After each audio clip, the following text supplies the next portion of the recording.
हुआ। आज वह वसुदेव जी नंद वह छोटे से लाला को कहाँ छोड़कर आए? गोकुल। और गोकुल में एक कन्या हुई थी, वह कन्या को लेकर के जैसे ही अपने भवन पर आए, आपने देखा होगा ना, जब बच्चा होता है तो बच्चा रोता है सर्वप्रथम है, लेकिन हमारे नन्हे से लाला रोए नहीं। जब हुए चुपचाप बाहर आ गए, चुपचाप बाहर को निकल के आ गए। आपने देखा नन्हे से लाला को हमने पकड़ा, कितना भुदक रहे थे बचपन से ही। तो भगवान ऐसे नटखट हैं। आज देखिए वही वसुदेव जी नन्हे से लाला को वहां छोड़कर आए और वहां से लाली को लेकर आ गए। अरे कंस को देखा, कंस के भवन में पहुंचे और जैसे ही अंदर गए, अंदर जाते ही किवाड़ अपने आप बंद हो गए, दरवाजे अपने आप बंद हो गए और अंदर वह नन्ही सी छोटी सी बिटिया जोर जोर से रोने लग गई। अरे द्वारपालों ने देखा, महाराज को आवाज लगाई, अरे महाराज आपका काल पैदा हो गया, जल्दी आओ। अरे दरवाजा खोलकर देखा, अंदर छोटी सी बच्ची कंस को ला करके वसुदेव जी ने सौंपी। महाराज 8वीं संतान मुझे प्राप्त हुई है। वसुदेव जी ने ये नहीं कहा मैं गोकुल जाकर के इसे ले आया हूँ, कहा कि मुझे ये 8वीं संतान आज प्राप्त हुई है महाराज। ये 8वीं संतान को जो आपको करना है कर लीजिए। अरे कंस को समर्पित की। कंस ने कहा जो क्या करना है? अरे ये तो मेरा काल है। अरे जब देखा कि 8वां पुत्र होना था लेकिन ये तो पुत्री हुई है। अरे महाराज कंस ने देखा उसे छोड़ दिया, बोले ये तो पुत्री है। अरे नारद जी फिर प्रकट हो गए। अरे पुत्रों से पुत्री क्या कम है? आजकल हर क्षेत्र में देखिए, हर स्थान पर देखिए, हमारी मातृ शक्तियां, हमारी बहनें हर क्षेत्र में आगे हैं। अब यही कथा में देख लीजिए आप, मातृ शक्तियां कितनी आगे हैं। इतना पुरुष वर्ग नहीं है जितनी मातृ शक्तियां हैं। तो इसीलिए आज वह कंस को जैसे ही वह कन्या को समर्पित किया, नारद जी प्रकट हुए। नारद जी ने कहा कि ये कन्या भी किसी पुत्र से कम नहीं है। कंस ने पकड़ा। कंस ने कहा भैया डर तो इससे भी है। बोले ये भी मार सकती है। इसीलिए कंस ने पकड़े दोनों पैर और जोर से जैसे ही घुमाया, भगवती दुर्गा प्रकट हो गई। बोले दुर्गा मैया की जय हो। कन्या कौन थी? दुर्गा मैया। अरे दुर्गा मैया प्रकट हुई। दुर्गा मैया ने कहा कि कंस तू मुझे मार रहा था, तुझे मारने वाला काला काला मुरली वाला पैदा हो गया है। बोल बंसी वाले की जय हो। अरे कंस भयभीत हो गया। दुर्गा मैया ने कहा कि कंस पैदा हो गया मारने वाला, और इतना कहते हुए दुर्गा मैया अंतर ध्यान हो गई। अब उधर कंस को चिंता होने लगी, भैया आखिर मेरा काल पैदा हुआ तो हुआ कहाँ? अरे कंस को बताया कि काला काला मुरली वाला है। कंस के सामने काली वस्तुएं आती तो लगता कि मेरा काल ही आ गया सामने। कंस की दासी भोजन बनाती, जीरे का तड़का लगाती, जीरा काला हो जाए। भोजन जैसी करे, जीरा देखे तो सोचा रे बंसी वाला इसी में पकड़ता, थाली फेंक देता। अब तो भैया खाना भी हजम नहीं होता है। अब एक दिन तो शीशे में अपने आप को देखने लगा, तो सोच रहा था भैया कमजोर तो नहीं हो गया कहीं। अपनी काली आंखें देखी, निकाली तलवार, अपनी आंख फोड़ दी है। काली वस्तु से इतना डर लगने लगा। उधर नंद बाबा 90 साल के हैं। आइए नंद बाबा के धाम चलते हैं। नंद बाबा 90 साल के हैं, लेकिन उनके घर में कोई संतान नहीं थी। 90 साल की उम्र में और एक भी संतान नहीं थी। तो दुख इसी बात का था, भैया संतान है नहीं, क्या करूंगा जीवन में। आज अपने घर पर आचार्यों को, ब्राह्मणों को बुलाया, अनुष्ठान कराया। ब्राह्मणों से कहा कि ब्राह्मण देवताओं, अगर मेरे घर में संतान हो गई तो मैं तुम्हें 2 लाख गाय दान दूंगा। कितने लाख? 2 लाख। अब गोदान कितना बड़ा महादान माना जाता है। आप देखते होंगे जब मनुष्य मरता है उस समय भी गाय की पूंछ हाथ में दी जाती है। अब आजकल गोदान करता ही कौन है भैया? गोदान के महत्व को लोग भूल गए हैं। अब देखिए वह गोदान, आज नंद बाबा ने कहा कि ब्राह्मणों अगर घर में संतान हो गई तो 2 लाख गाय दान दूंगा। नंद बाबा के घर में 9 लाख गौ माताएं थी। आप में से किस किस के घर में गौ माताएं हैं? एक बार हाथ उठाना। 1 2 3 4 5, मतलब 7-8 लोग हैं गिने चुने। और ग्राम सुअर किसके घर घर में है?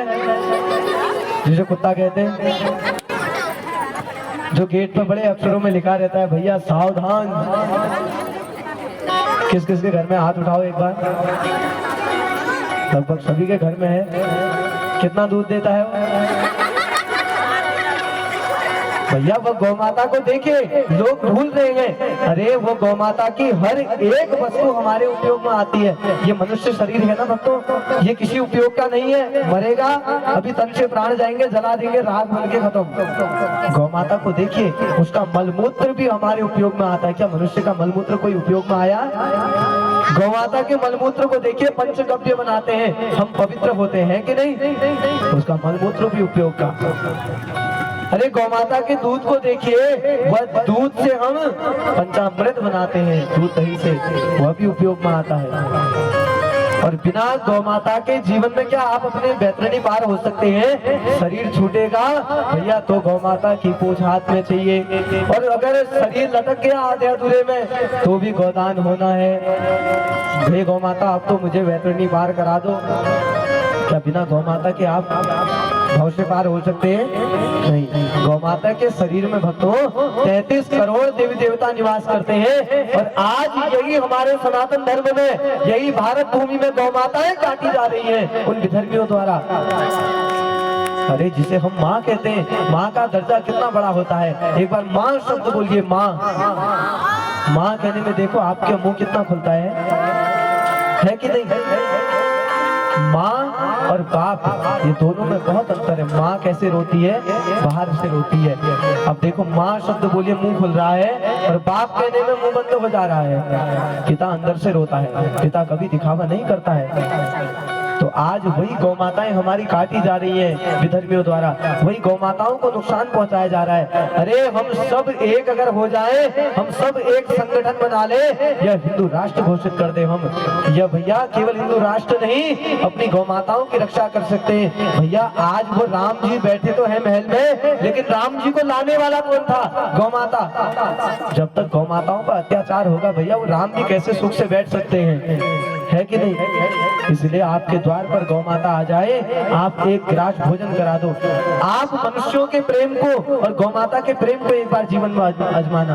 आपके द्वार पर गौ माता आए, आप उसे एक दिन रोटी खिला दो भैया, ठीक उसी समय में दूसरे दिन भी आपके द्वार पे वो आ जाएगी, तीसरे दिन भी आपके द्वार में आ जाएगी। तो इसी प्रकार वो गौ माता का प्रेम देखिए आप।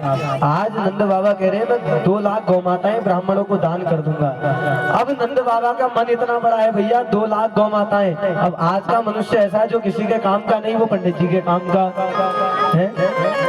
दुकान में जाते हैं, अब तो दुकानदार भी इतना समझदार हो गया है, अगर पंडित जी पूजा की सामग्री लिखाए उसमें धोती लिखे, पहले दुकानदार पूछता है धोती किसके लिए चाहिए? पंडित जी के लिए।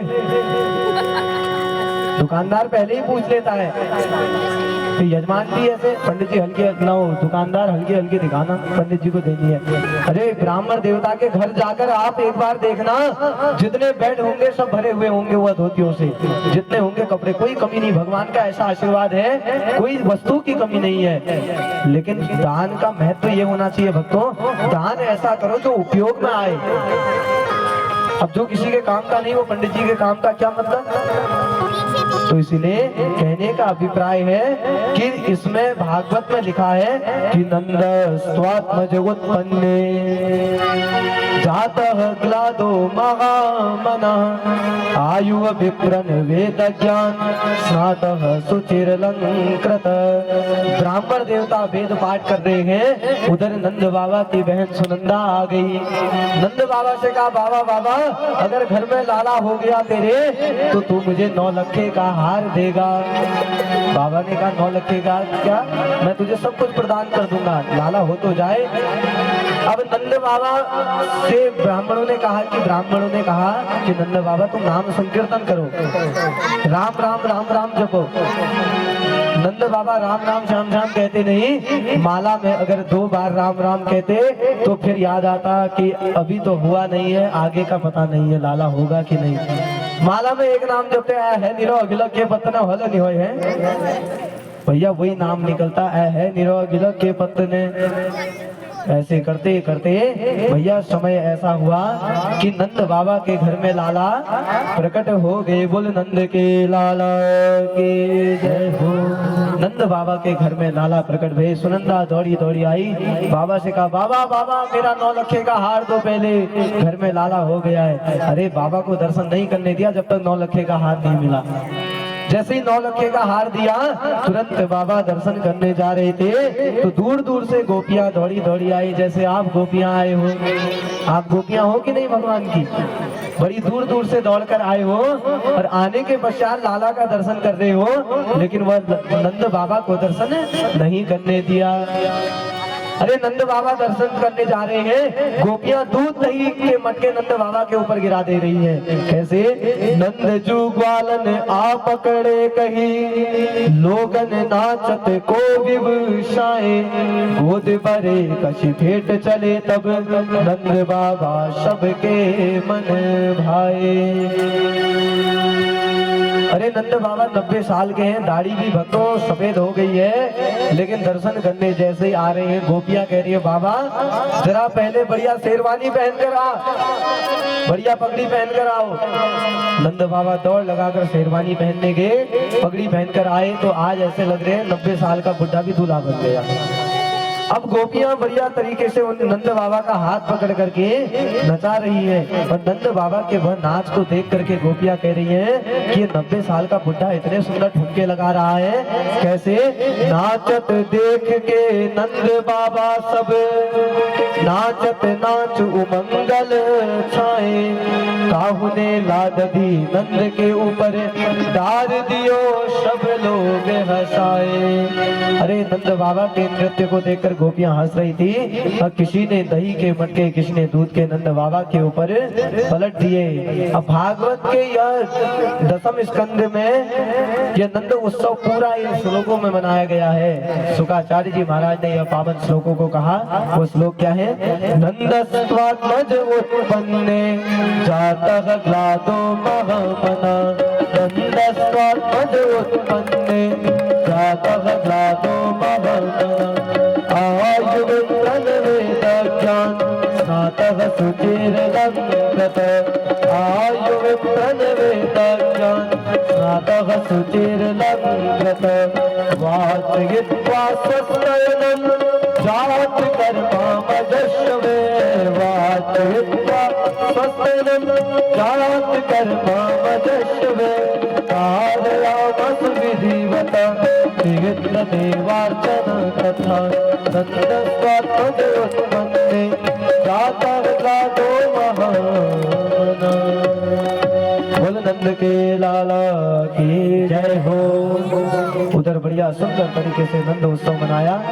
अब नंद बाबा के 3 दरवाजे थे, एक घर में 3 दरवाजे, 3 चौखट थी। अब देखिए सब गोपियां दूर दूर से आ रही हैं नंद बाबा को बधाई देने, नंद बाबा को बधाई दे रही हैं। कोई एक नंबर के गेट से जा रहा है, कोई 2, कोई तीसरा। अब नंद बाबा के भवन में आज भगवती स्वरूपा लक्ष्मी ऐसे प्रकट हो गई। नंद बाबा कह रहे हैं कि मैं सबको आज कुछ न कुछ प्रदान कर रहा हूँ, लेकिन कोई वस्तु की कमी नहीं हो रही है। जिस प्रकार हमारे घरों में शादी ब्याह होता है ना, हम लोग अपने रिश्तेदारों को बुलाते हैं, फिर उन्हें साड़ी पिठियां इत्यादि लगाते हैं और हर रिश्तेदार के लिए अलग अलग साड़ी आई रहती है। कोई नजदीक का है, हमारी सगी मौसी आ गई तो भैया 1000 रुपए की साड़ी, थोड़ी दूर की आ गई 800 वाली, थोड़ी और दूर की आ गई 500 वाली, और दूर की आ गई जो भैया सालों से घूम रही है वही वाली है। तो इसलिए आज वही नंद बाबा कह रहे मेरे 3 दरवाजे हैं। मेरे एक दरवाजे पर तो मिल रही है सोने की थाली, दूसरे पर मिल रही है चांदी की थाली, तीसरे पर मिल रही हीरे मोती इत्यादि। अब जो पहले में जाता वो सोने की थाली लेकर आता, दूसरे में जाता वो चांदी लेकर आता। अब दोनों बाहर मिलते आपस में, अब दोनों देखते भैया यार चांदी वाला सोने वाले को देखता, कहता भैया सोने की थाली कहाँ मिली? वो कहता 1 नंबर में मिली। चांदी वाला चांदी वहीं फेंकता और सोने की थाली लेने दौड़ पड़ता। तो आज नंद बाबा कह रहे हैं कि मेरा घर ऐसा हो गया है, ऐसा लग रहा है कि साक्षात भगवती लक्ष्मी का मेरे घर में आगमन हो गया है। उधर महाराज कंस को चिंता सता रही थी भक्तों कि मेरा आखिर काल कहाँ प्रकट हुआ। आज कंस ने वह ब्रिज में, वह गोकुल में एक दैत्य भेज दी, बहुत बड़ी राक्षसनी भेज दी। भगवान अभी नन्हे से हैं, इतनी बड़ी राक्षसनी भेजी। वह राक्षसनी कौन? कंसेन प्रगिता घोरा पूतना बालघातिनी शिशुशार्गम निर्गयन्ति पुरग्राम ब्रजादिषु। अरे नगर ग्रामों से भ्रमण करती हुई बाल घातनी पूतना जो नन्हे नन्हे बच्चों का वध करती है, वह आज गोकुल पहुंच गई।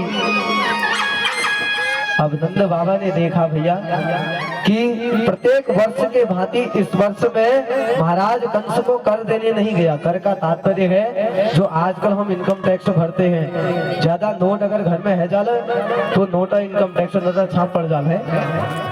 ज्यादा ठुल मकान है कोई तो मकाना टैक्स, हर चीज टैक्स भर लो ने। बिजली का बिल भर रहे हैं, सभी चीज टैक्स ही तो है। तो उस वक्त कोई ऐसा कोई टैक्स था नहीं, उस वक्त केवल टैक्स हुआ करता था दूध दही के मटकों का, घी मक्खन के मटकों का। भैया वो टैक्स जाता था कहाँ? महाराज कंस के यहाँ, मथुरा की पावन नगरी पर। कंस वसुदेव जी नंद बाबा ने सोचा भैया कि इस वर्ष लाला हुआ है, लाला के होने पर मैं कर देना भूल गया, और आज दही दूध के मटके रथ पर रख करके वह नंद बाबा आज मथुरा की नगरी की ओर बढ़ गए। मथुरा पहुंचे, अपने बचपन के मित्र वसुदेव को देखा। वसुदेव कौन है? जो नंदे से लाला को छोड़कर गए थे। जैसे ही नंद बाबा को वसुदेव ने देखा, तो नंद बाबा ने वसुदेव को देखा। वसुदेव जी ने कहा कि नंद बाबा, मैंने सुना तुम्हारे घर में 90 साल की उम्र में पुत्र की प्राप्ति हुई है। ये नहीं कहा कि वो पुत्र को मैं छोड़ के आया हूँ, कहा कि 90 साल की उम्र में तुम्हारे यहाँ पुत्र की प्राप्ति हुई है, बधाई हो। कैसा है पुत्र? नंद बाबा ने कहा बहुत सुंदर है। अब वसुदेव जी खूब ज्योतिषी थे। नंद बाबा से वसुदेव जी ने कहा कि नंद बाबा, मुझे आज ऐसा प्रतीत होता है कि आपके गोकुल में कोई बड़ा भारी उत्पात होने वाला है और आप यहाँ आए हो। नंद बाबा को चिंता होने लगी, भैया मेरे गोकुल में तो इतनी मुश्किल से लाला हुआ है, अगर कुछ हो जाए मेरे लाला को। दही दूध के मटके वही फेंके और आज अपने घर की ओर फिर दौड़ लगा कर आ रहे हैं। माला पकड़ रखी है हाथ में। एक वह दिन था जब संतान नहीं थी, जपते थे आए है निरोगिला पत्तने, और आज भी जप रहे, हे भगवान मेरे चले रक्षा करिया है। तो आज बड़े प्रसन्न होते हुए आज नंद बाबा बड़े एक दुखी मन को लेकर भी अपने घर की ओर आ रहे हैं, अपने लाला की रक्षा करने के लिए। घर पहुंचे, घर के द्वार पर पहुंचते ही नंद बाबा के पहुंचने से पूर्व बहुत बड़ी राक्षसनी बालघातनी पूतना वह ब्रज में प्रवेश कर गई, वह गोकुल में प्रवेश कर गई। अरे एक भवन पर गोपियों को जाते हुए देखा, पूछा गोपियों से आप क्यों जा रही हैं? गोपियों ने कहा महाराज क्या बताएं, हे देवी क्या बताएं? नंद भवन में नंद बाबा 90 साल के पुत्र की प्राप्ति हुई है, बधाई देने जा रहे हैं। वह पूतना ने बड़ा सुंदर स्वरूप धारण कर लिया है, सुंदरी बन गई और नंद भवन में प्रवेश कर गई। यशोदा मैया से कहा माँ मुझे अपने लाला का दर्शन करा दे। यशोदा मैया ने कहा मेरा लाला अंदर झूले में सो रहा है, जाकर के चुपचाप दर्शन करना और आ जाना।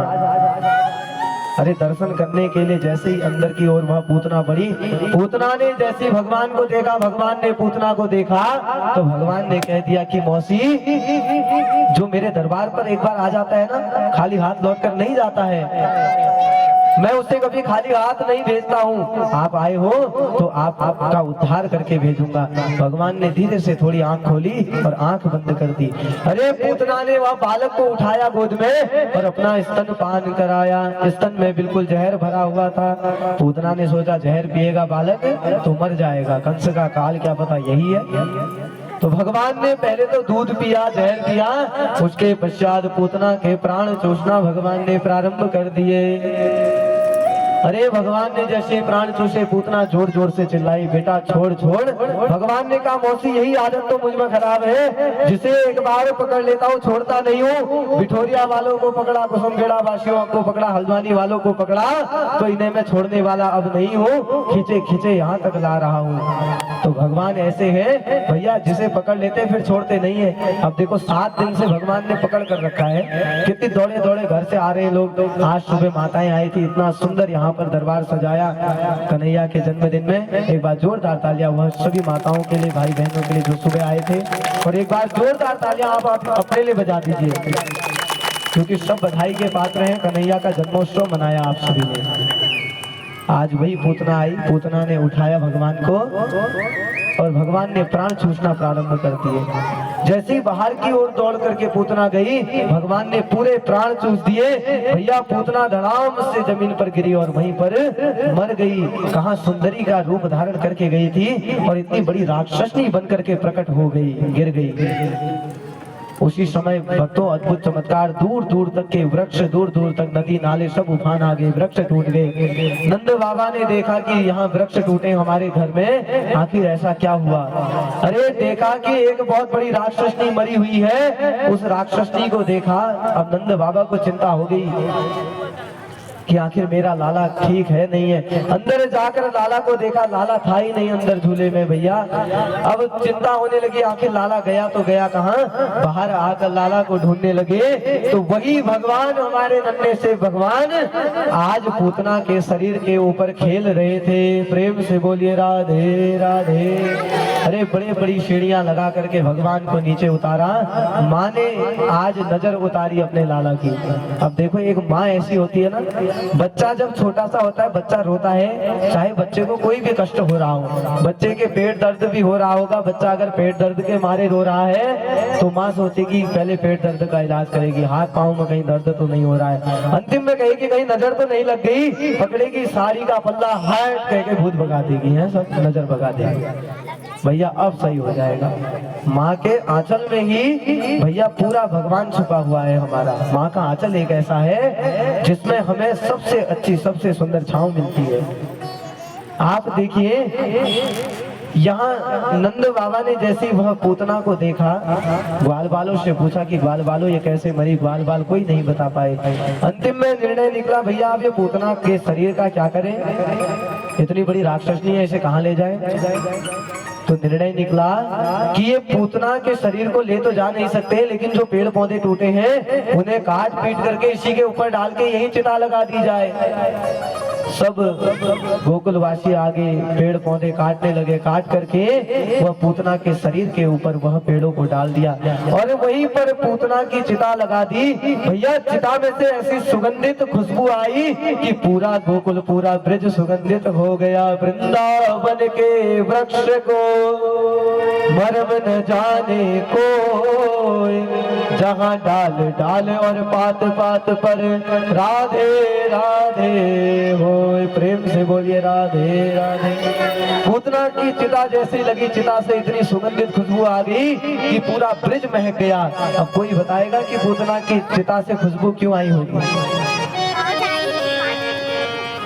क्यों आई होगी, जोर से बताइए एक बार, किसे किसे पता है। उसका क्योंकि भगवान के हाथों से उद्धार हुआ है। एक बार जोरदार तालियां बहन के लिए बजा दीजिए। अरे खुशबू नहीं आएगी तो क्या आएगी, भगवान के हाथ से पूतना जैसी राक्षसनी का उद्धार हो गया। भैया इतनी सुंदर खुशबू आज ब्रिज में फैली, वह पूतना का उद्धार हो गया भगवान के हाथों से। देखिए है राक्षसनी, लेकिन कर्तव्य उसने एक माँ का निभाया। कैसे निभाया, अपना आंचल दे करके, अपना स्तनपान करा के। अरे पूतना चाहती गला घोट करके बच्चे को मार सकती थी, पूतना चाहती थी बच्चे को पटक पटक कर मार सकती थी, नहीं, एक माँ का कर्तव्य निभाया, आंचल में दूध पिलाया। ठीक उसी प्रकार भक्तों आगे चल के तृणावर्त दैत्य आया, भगवान ने उसका भी उद्धार किया। अभी भगवान का नामकरण संस्कार भी नहीं हुआ है, इतने छोटे से भगवान है, इतनी बड़ी राक्षसनी का उद्धार कर दिया। ठीक उसी प्रकार एक समय आया, एक गर्गाचार्य जी जो यदुवंशियों के ब्राह्मण हैं, गर्गाचार्य जी नंद भवन के समीप से निकल रहे थे। नंद बाबा से कहा कि बाबा बधाई हो, लाला हुआ है, क्या नाम रखा लाला का। नंद बाबा ने कहा बाबा अभी कुछ नहीं रखा नाम, अभी नाम कुछ नहीं रखा है, आप ब्राह्मण हैं, आप ही नाम रख लो।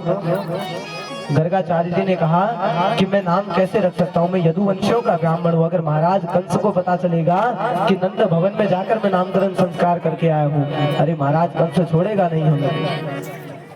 नंद बाबा ने कहा बाबा ये महाराज मुझे देखो नामकरण में निमंत्रण नहीं देना, क्यों, जिस दिन से मेरे घर में लाला हुआ है ना कोई उत्पाद घर में हो रहा है, इसलिए मुझे नामकरण का निमंत्रण नहीं देना है, चुपचाप गौशाला में जाना है, गौमाता के निकट नामकरण संस्कार कर देना है।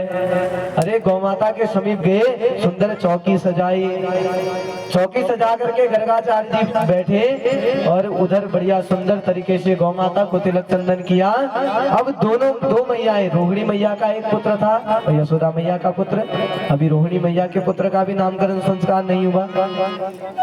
अब दोनों पुत्रों के नामकरण संस्कार की बात आई, दोनों मैयाओं ने विचार किया कि गर्गाचार्य जी का नाम हमने बहुत सुना है, ये पंडित जी का नाम हमने बहुत सुना, आखिर देखे तो सही कितना जानते हैं। दोनों मैयाओं ने विचार किया कि हम दोनों एक दूसरे के बालक को बदल लेते हैं। यशोदा मैया ने अपना बालक रोहिणी मैया को दे दिया और रोहिणी मैया ने यशोदा मैया को। विचार आया अगर इन्होंने पहचान लिया कि बालक बदले हैं तो हम सोच लेंगे भैया ये पक्का ज्योतिषी है, बहुत बड़े पंडित हैं। अब दोनों बालकों को लेकर दोनों मैयाएं गौशाला में गई, गौशाला के निकट बैठी। नामकरण संस्कार की बात आई। अब पहले नामकरण संस्कार यशोदा मैया के बालक की आई, जो यशोदा मैया का बालक गोद में था। अरे गर्गाचार्य जी ने कहा भैया मुझे ऐसा प्रतीत होता है मैया कहीं ये तो बालक बदल तो नहीं गए आपस में। अरे मैया एक दूसरे को देख रही है, बदल तो नहीं गए, ऐसा कभी जैसे जानती नहीं है। अब दोनों बालक देखे, अरे पंडित जी बदल गए बदल गए। अब मैया ने कह दिया आज के बाद पंडित जी की परीक्षा नहीं लेंगे हम जीवन में। दोनों बालकों को फिर बदल दिया, अब अपने अपने बालकों को पकड़ लिया। अब रोहिणी मैया के बालक के नामकरण संस्कार की बात आई तो उस बालक को देखा, पंचांग देखा। उस बालक को देखते ही प्रतीत हुआ पंडित जी को कि ये बालक कोई साधारण नहीं, ये बालक बल प्रदान करने वाला है, इसलिए इस बालक का नाम बलराम है। प्रेम से बोलिए राधे राधे। उस बालक का नाम रख दिया क्या? बलराम। बल का तात्पर्य साहस, ताकत, राम का मतलब जो आनंद प्रदान करने वाले हैं, उनका नाम रख दिया बलराम। अरे जैसे बलराम रखा तो मैया बिगड़ गई। मैया ने कहा इतना बड़ा नाम क्या रख रहे हो पंडित जी, छोटा छोटा रखो है। अब आजकल तो घरों में पहले ही कह दिया जाता है पंडित जी से, पंडित जी ऐसा नाम सोच के आना जो किसी का ना हो। अब पंडित जी आकर के बेबी नाम रख दे, छोटी सी कन्या हो रही है उसका नाम रख दे बेबी। अब वो बेबी जब 80 साल की उम्र में जाएगी तब लोग उसे क्या कहकर पुकारेंगे आप सोचो। जो भैया जब वो 80 साल की होगी तब उस समय उससे क्या कहेंगे? बेबी। तो कैसा लगेगा वो नाम है। तो इसलिए पहले ही कह दिया जाता है पंडित जी अच्छा अच्छा नाम रखना है। ठीक उसी प्रकार अब सुंदर तरीके से यशोदा मैया के बालक का नामकरण संस्कार की बात आई। अब बालक का नाम रख रहे थे, पंडित जी ने उस बालक को देखा। भैया देखते ही अगर घंटी बजा रहे थे, घंटी हाथ में ही रह गई, आंख खुली थी खुली की खुली रह गई। अरे यशोदा मैया ने सोचा आखिर हुआ क्या ऐसा, पंडित जी जो बेहोश हो गए। अरे वह बालक कोई साधारण नहीं, आज साक्षात गोविंद का प्राकट्य हमारे वह गोकुल में हो गया है। बोल नंद के लाला की जय हो। अरे वह बालक को देखा तो आंख बंद की बंद खुली की खुली रह गई। तो उसी समय भक्तों जैसे होश आया तो उस बालक को देखा, माँ से कह दिया, नंद बाबा से कह दिया, बाबा ये कोई साधारण बालक नहीं है, मुझे ऐसा प्रतीत होता है कि पूरे विश्व को आनंद प्रदान करने वाला ये बालक होगा, सबकी रक्षा करने वाला, बड़े बड़े दुष्टों का उद्धार करने वाला यह बालक होगा। इसलिए इस बालक का नाम ऐसा प्रतीत होता है, कृष्ण नाम इस बालक का प्रतीत होता है। बोले कृष्ण कन्हैया लाल की जय हो। नाम रख दिया क्या?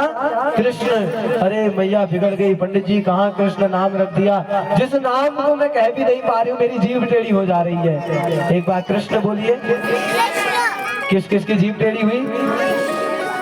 प्रेम से बोलिए राधे राधे। भैया ने कहा मैं कैसे लूंगी ये कृष्ण नाम, इसमें तो जीभ ही टेढ़ी हो जाती है। पंडित जी कुछ अच्छा अच्छा नाम रख दो। पंडित जी ने कहा भैया बस यही नाम मुझे प्रतीत होता है, आपको जो नाम रखना रख लो। इसलिए घर में माताओं को देखा होगा आपने, घर में माताओं को देखा होगा अपने बच्चों का नाम प्यार का माताएं अलग रख देती है। तो आज यशोदा मैया ने कहा कि मैं कृष्ण इसको कुछ नहीं कहूंगी, कृष्ण नहीं लिया जाता है मुझसे नाम, और ये बलराम नाम नहीं लिया जाता इतना बड़ा। और यशोदा मैया ने कहा मैं अपने बालक से तो आज से जो कृष्ण है उससे कहूंगी कनुआ। क्या कहूंगी? कनुआ। कन खजूरा नहीं है, क्या कहूंगी? कनुआ। और जो बलराम है उससे कहूंगी बलुआ। क्या कहूंगी? बलुआ।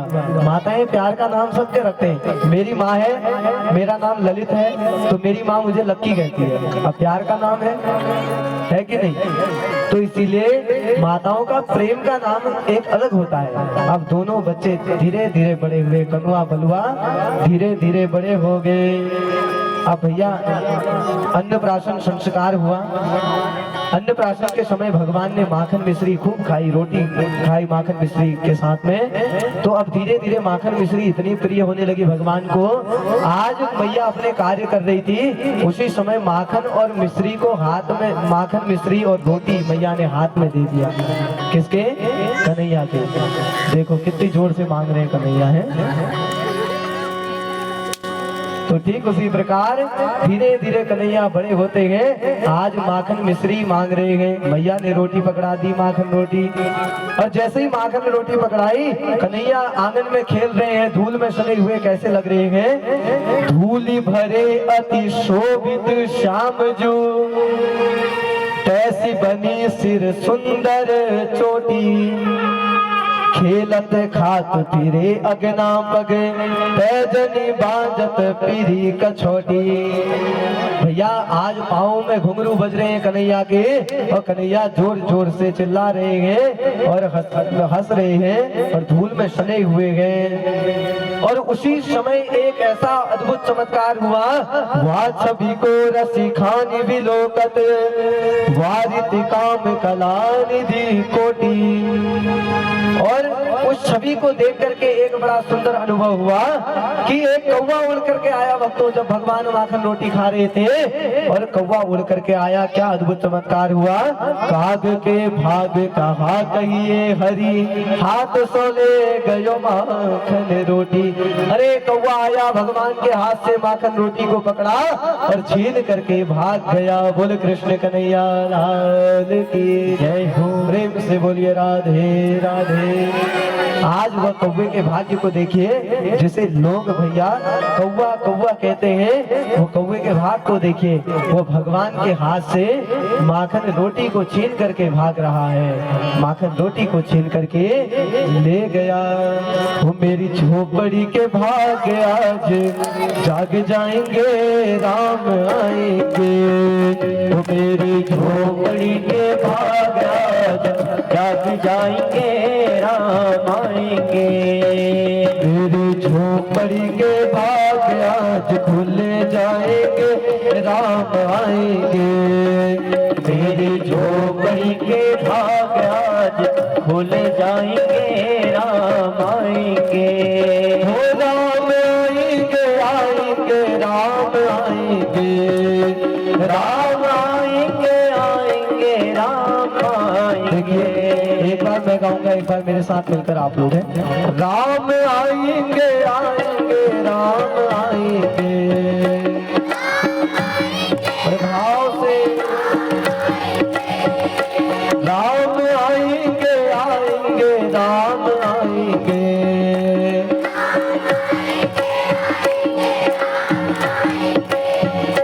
मेरी झोपड़ी के भाग आज खुल जाएंगे राम आएंगे। मेरी झोपड़ी के भाग आज खुल जाएंगे राम आएंगे।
भगवान की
मेरी जिंदगी के सारे दुख मिट जाएंगे, राम आएंगे। मेरी जिंदगी के सारे दुख मिट जाएंगे, राम आएंगे। मेरे झोपड़ी के भाग आज खुल जाएंगे, राम आएंगे। मेरी झोपड़ी के भाग आज जाग जाएंगे, राम आएंगे। राम आएंगे, आएंगे, राम आएंगे। राम आएंगे, आएंगे, राम आएंगे। राम आएंगे, आएंगे, राम आएंगे। राम आएंगे, आएंगे, राम आएंगे। मेरी झोपड़ी के भाग आज खुल जाएंगे, राम आएंगे। मेरी झोपड़ी के भाग आज खुल जाएंगे, राम आएंगे। राम आएंगे, राम आएंगे। बोल रामचंद्र भगवान की जय हो, बोल कृष्ण कन्हैया लाल की जय हो। प्रेम से बोलिए राधे राधे। आज प्रभु का हम सभी ने जन्मोत्सव मनाया। जन्मोत्सव के तत्पश्चात आज सुंदर तरीके से आप हम सभी लोगों ने भगवान का नामकरण संस्कार भी श्रवण किया। भगवान का नाम क्या पड़ा?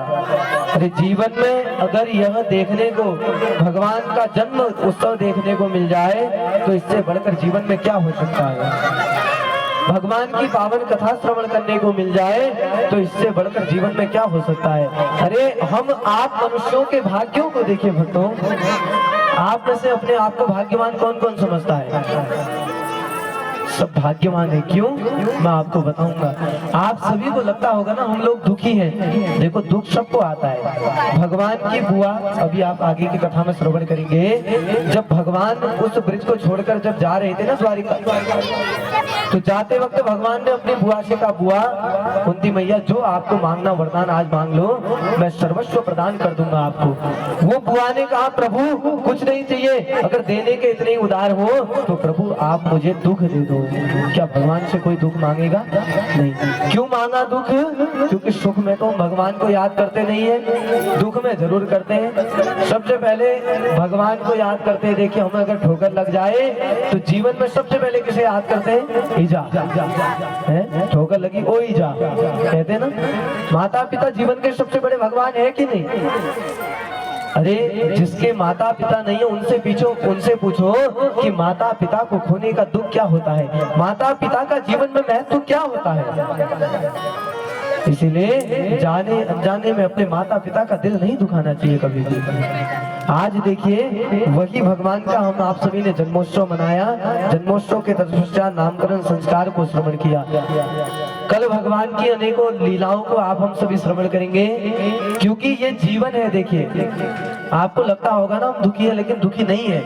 बसा कर तेरी मूर्ति उतारो मैं गिरधर तेरी यार के, मैं बसा कर तेरी मूर्ति उतारो मैं गिरधर तेरी यार की, मन में बसा कर तेरी मूर्ति उतारो मैं गिरधर तेरी यार के, मन में बसा कर तेरी मूर्ति उतारो मैं गिरधर तेरी यार की। करुण करो कष्ट भरो क्या तो भगवन, हम फंसे ताव मेरे तार को भगवन, करुणा करो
जिंदगी मेरा सब कुछ तेरा कुछ नहीं मेरा जिंदा है तुझे प्रभु संसार मैं बसा कर तेरी मूर्ति उतारो मैं गिर भर तेरी आरती तेरी महिमा गाए संत करे ध्यान नारद गुणगान करे छोड़ देना वेद तेरी महिमा गाए संत करे ध्यान नारद गुणगान करे छेड़ दीना वेद तेरी महिमा गाए संत करे ध्यान नारद गुणगान करे छोड़ दीना वेद तेरी महिमा गाए संत करे ध्यान नारद गुणगान करे छेड़ वीरता भक्त तेरे द्वार करते